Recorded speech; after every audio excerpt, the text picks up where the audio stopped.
Hey guys, how we doing? Chris here, bringing you another video here. Sorry I haven't gotten a video up this last week.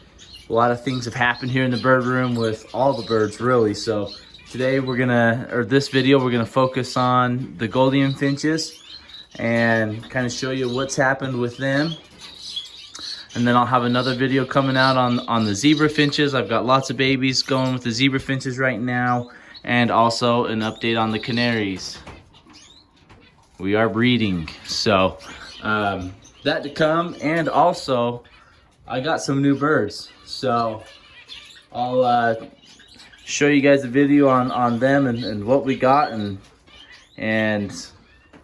why we got them, I guess, you know. So new birds are always good. So we'll start off here with our top pair here with the Gouldian Finches. So we got our male here. I just turned on the lights.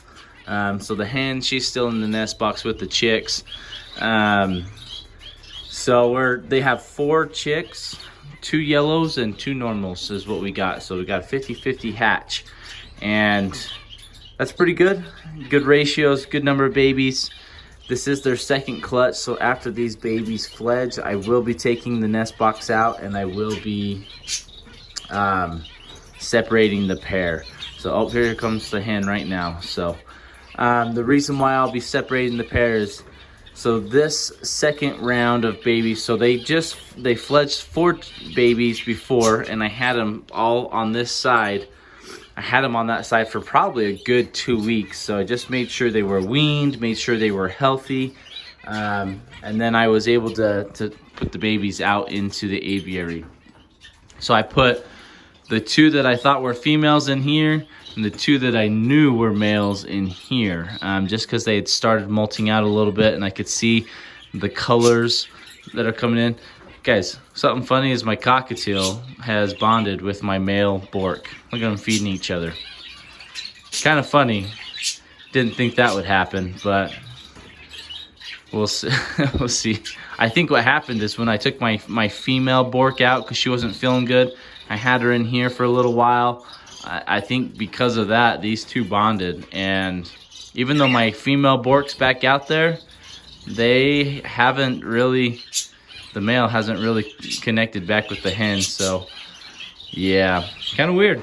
But so I just make food out there, so they're jumping on the egg food real quick. We'll show you the chicks inside. So the chicks are, I'm trying to think how old they are. They're a little over a week, probably close to almost 2 weeks old. So we'll open the top here, let you guys take a look inside.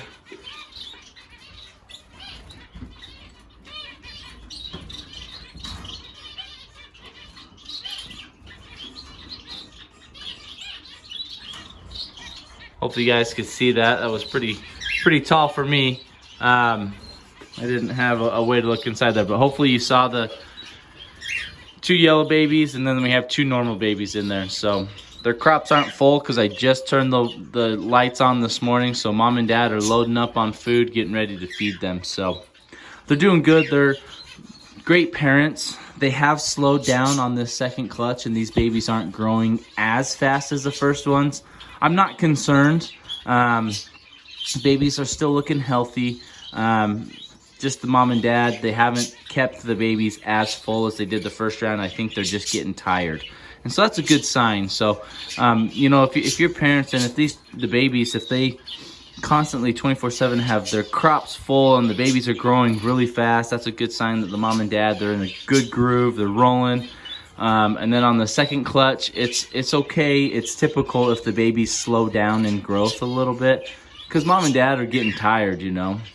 And so that's also a good sign to me to know that I don't want them to breed a 3rd round, because if I bred the 3rd round, there's a good chance that I'd have chicks die, they'd grow really slow, potential health concerns, that sort of thing. So once these babies fledge, I'll take the nest box out, I'll let mom and dad wean the chicks, and then I'm gonna separate the mom and dad. I'll put the females over here and the males over here.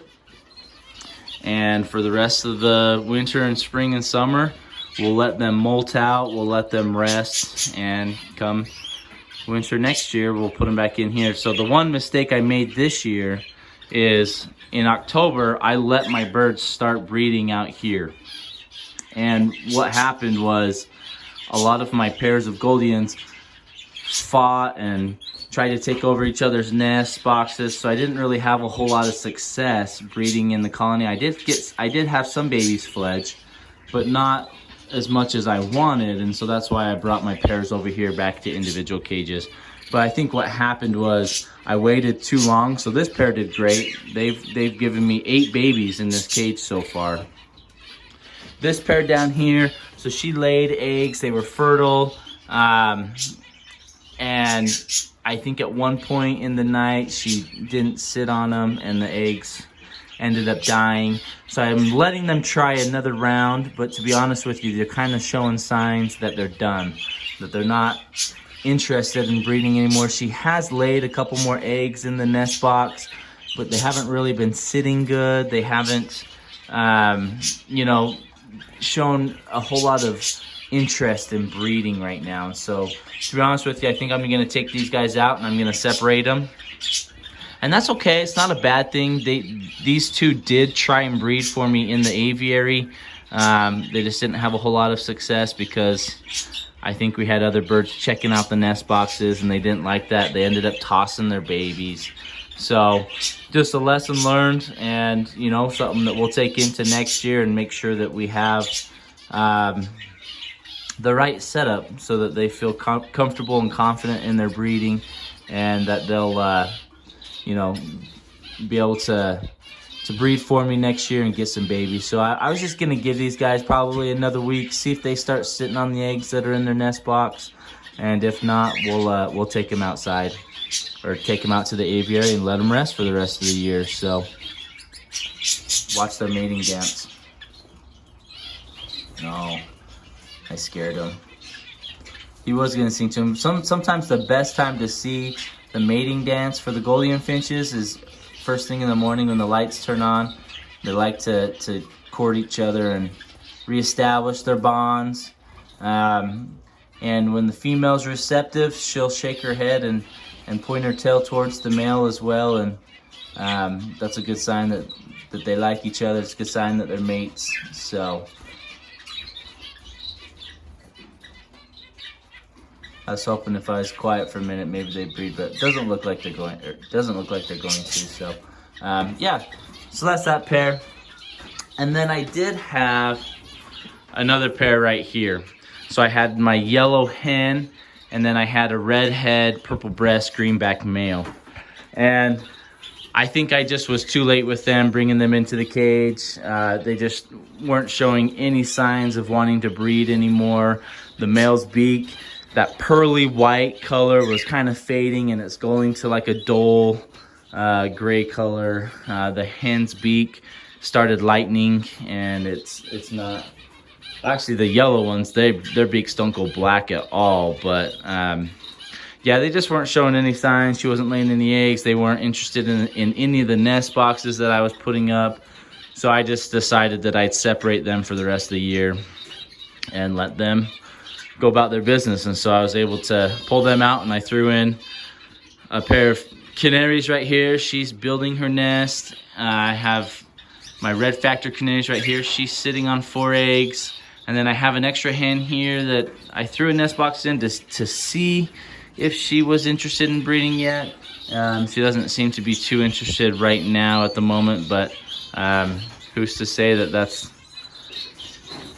not to come in the future. So so that's where I'm at on Gouldian finches. So right now, currently, I have out in the aviary, I have 9 Gouldian finch babies, so that are all trying to color out and molt. They're all in different phases and stages. You can see I have 2 right here. I have one of my brand new babies is right there. I have my blueback baby hen. She's molting out. There's another baby there. So I have 9 babies total, and then I have, you can see here's my yellow hen right here that I just separated. And then over here, I have 2 more babies, and my redhead purple breast male hen that I have. So I have all the male babies that I believe are males over here, and then all my hen babies that I believe are hens. And so I know for a fact I have 1 male baby. He's actually right there. I've seen him singing. He's gonna be a redhead white breast, but I haven't moved him yet because I'm not too worried about it. So all of them look a little ragged because they're all in the process of molting. You can see there's my blueback hen. She's gonna be a black head and a white breast. The 2 on the far right are females. One's gonna be a purple breast, one's gonna be a white breast. The one that just hopped on there. So they all look ragged because they're getting in their new feathers, and that's okay, that's what happens. Got another, that's one of my brand new babies that I just put out here last week. All of them have been doing really well. They've been eating great. Up there's my male. Checking out the nest box. So yeah, so that's where we're at on the Gouldian Finches right now. So it's slowing down for us. We just have this last pair right here that is breeding for us. And so once their egg or their chicks fledge, we're gonna take that nest box down, and then we'll be done with Gouldian Finches for the year. And we'll wait to start back up until next year, so next winter. So we still have the zebra finches and the canaries. They're kind of in full swing breeding right now, and then I'll give you guys an update on my shaft tails and kind of a lessons learned video for you on that one. So all that's coming up in the next couple days. So keep an eye out for the videos, for the uploads. Give it a watch, like it, subscribe, share the videos. Hopefully you guys find these videos informational and helpful to you, and can't wait to see you guys next time.